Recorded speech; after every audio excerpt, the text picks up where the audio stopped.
propositions, voilà les idées que la France devrait mettre sur la table, et à partir de là, demander à l'Allemagne, oui ou non, y va-t-on ? Et ensuite, il faudra rassembler autour du moteur franco-allemand ceux qui veulent nous accompagner. L'Europe sera demain, inévitablement une Europe à deux vitesses. Elle l'était déjà, mais elle le sera encore plus parce que tout le monde n'adhérera pas à cette vision que je viens de rappeler. Est-ce qu'il s'agit de la position personnelle d'Alain Juppé ou la position des Républicains ? Est-ce que, par exemple, vous devez vous réunir entre ténors des Républicains pour définir une position commune ? Ça pourrait être utile, et moi j'y suis tout à fait prêt, bien sûr.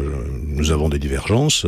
Organiser un référendum aujourd'hui en France, c'est offrir une proposition victoire, de Bruno Le Maire. C'est offrir une victoire sur un plateau à Madame Le Pen. Le référendum doit être un aboutissement. Donc il faut d'abord que les gouvernements... favorable à un référendum. Il faut que les gouvernements assument leurs responsabilités. Nous avons une responsabilité historique. Est-ce que nous allons faire prévaloir, notamment avec l'Allemagne, l'avenir de nos peuples, le destin de nos peuples sur les querelles de boutiques quotidiennes, oui ou non ? Est-ce qu'on est prêt à faire ça comme en d'autres temps ? Nos grands dirigeants l'ont fait. Et à partir de là, Jean-Pierre Elkabbach, lorsqu'on aura ce projet à mettre sur la table, c'est le rôle des gouvernants, eh bien il faudra consulter les peuples. Et je suis partisan à ce moment-là qu'on fasse un référendum en même temps, partout, dans les pays qui seront prêts à adhérer à ce nouveau projet.